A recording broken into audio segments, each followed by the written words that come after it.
मान्यवर, मुझे तो सुनकर ताज्जुब हुआ, एक विद्वत व्यक्ति का जब उद्बोधन यहां पर हो रहा था, वो विधि वेत्ता है, और विधि वेत्ता ऐसा लग रहा था जैसे पाकिस्तान का लाइव टेलीविजन का प्रसारण हो और उसके लिए वो भारत की कमजोरियों का वर्णन कर रहे हैं। और मुझे तो ताज्जुब तो तब होता है कि जब सामने पड़ी खाली हुई सीटें उस समय भरी हुई थी, और भरी हुई सीटों के लोग जोर जोर से थपथपा के तालियां बजा रहे थे, जैसे लग रहा था भारत कमजोर है। उसकी जो वो वर्णन कर रहे थे, उस वर्णन का जैसे समर्थन कर रहे हूं।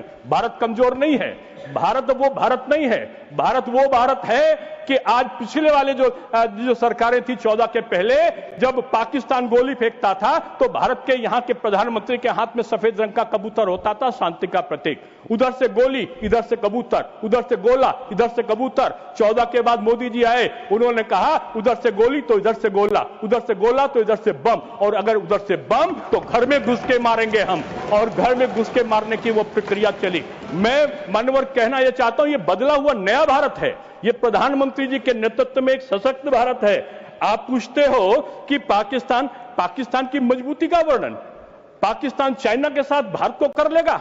हमारे देश कहां, जो हमारे सहयोगी देश हैं, आज पूरे विश्व में हमें अप्रत्यक्ष समर्थन मिला है। लोगों ने भारत को आतंकवाद के खिलाफ जो कार्रवाई है उसका अधिकार बताया है। लेकिन हमारे यहां के लोग बहुत बड़े बड़े विद्वान हैं, बहुत के लोगों को अहंकार है, और अहंकार की सीमा पार करके लोग अपने आप को वर्तमान में प्रधानमंत्री के स्वरूप में अपने आप को आवरण अपने को पाते हैं। और मैं उनको कहना चाहता हूं, ज्ञानी को और अज्ञानी को दोनों को समझाया जा सकता है, लेकिन जो अभिमानी हो उसको कोई नहीं समझा सकता। और यहां अभिमानी को समझाने का जो क्रम है, मैंने देखा कि आज यहां पर तमाम तरह की बातें हुई। बहुत से ऐसे लोग थे जिन्होंने ऐसे आतंकवादियों के विचारधाराओं का प्रवाह अपने में लाए होंगे। हम प्रश्न ये है कि भारत का जो भाजपा की भारत की सरकार है और जो पिछली सरकारों की नीयत थी, उनके बारे में जब प्रश्न आता है कि मोदी जी की नीयत क्या है, तो कल का उनका जो उद्बोधन सुना होगा जिसने, मोदी जी की नीयत पाक साफ है। और ये जो पाक साफ है कि नीयत हम जब कहते हैं तो हमारे जो विपक्षी दल के लोग हैं वो एक प्रकार से व्यंग बनाकर और तरह तरह की चीजों को आज हमारे सामने प्रस्तुत करते हैं।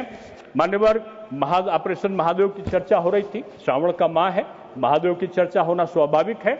और वहां पर आतंकवादी जो सुलेमान है, फैजल है, जिब्रान है, ये सारे आतंकवादी जब मरे हुए पाए गए, सिंदूर का बदला जब हो गया, तो तब लोग बोलने लगे इनकी पहचान क्या है। जब उनका वोटर कार्ड से मिलान हो गया, जब उनकी जो राइफल की गोलियां चलाकर उससे जब साइंटिफिक मिलान हो गया, सारा मिलान हो गया, तब भी उनके पास में एक चीज का मिलान नहीं हुआ मान्यवर, वो थी जो वो लाए हुए टाफी थे, वो टाफी का मिलान नहीं हुआ मान्यवर। मुझको लगता है वो ऑटोमेटिक राइफल लाए थे, वो जाहिर सी बात है आतंक करने के लिए लाए थे।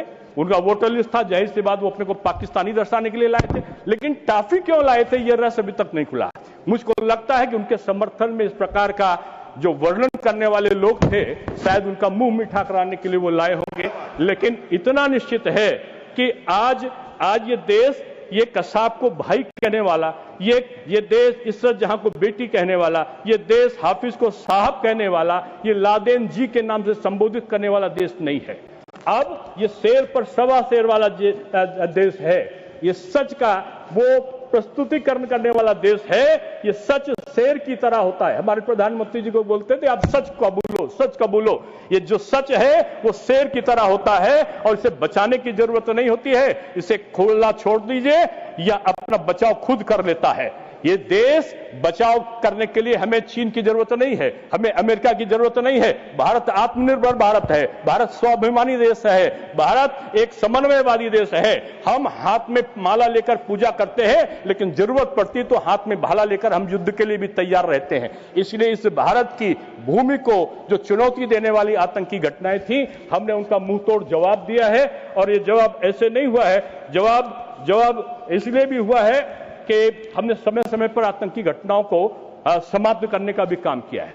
मान्यवर, एक किस्सा हम लोग सुनते थे, एक बाटला कांड हुआ था, वहां आतंकवादी मारे गए थे। पता चला एक बड़े नेत्री के घर का जो किस्सा लोग बताते थे उनके नेता कि रात भर रोते हुए उनका वो रात बीती थी। ये रात आतंकवादियों के मरने पर रोने वाली नहीं है, अब आतंकवादियों के मरने पर यहां पर प्रसन्न होने वाले लोगों का ये देश बना है।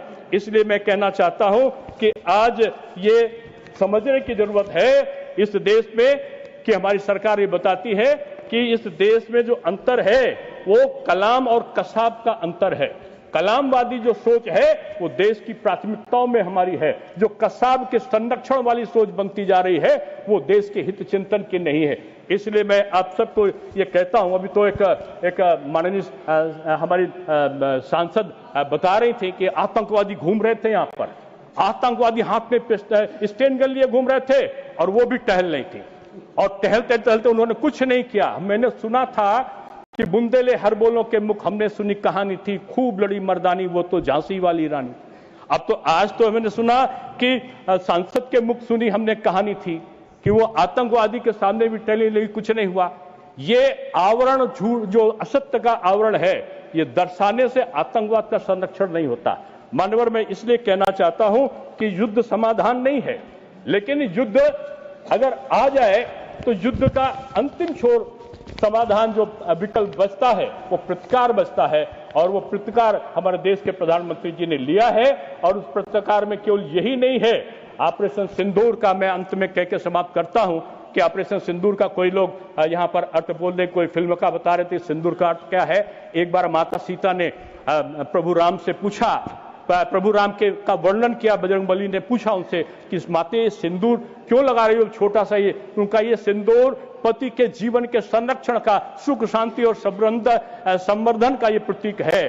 तो वो सिंदूर जो माताओं के ये मस्तिष्क पर लगा हुआ सिंदूर है उसको अगर कोई छेड़ने की कोशिश करता है तो निश्चित रूप में हमारा भारत का एक सशक्त प्रशासन है वो उसको मुंहतोड़ जवाब देने की क्षमता रखता है। उसे हमें सहायता की जरूरत नहीं है कि कौन विश्व का देश आएगा। हम कभी याची हुआ करते थे, सड़ा हुआ लाल रंग का गेहूं भारत में आता था और राशन कार्ड से बनता था। आज 10 किलो का राशन बांटने वाला ये भारत है, हम याची नहीं है। 120 देशों में हमने फ्री की वैक्सीन भेजने वाला भारत है।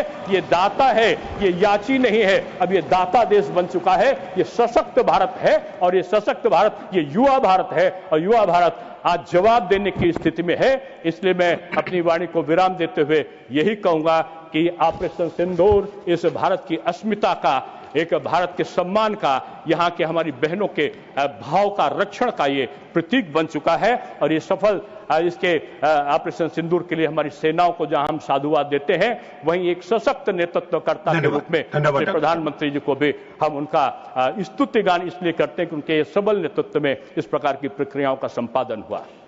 धन्यवाद।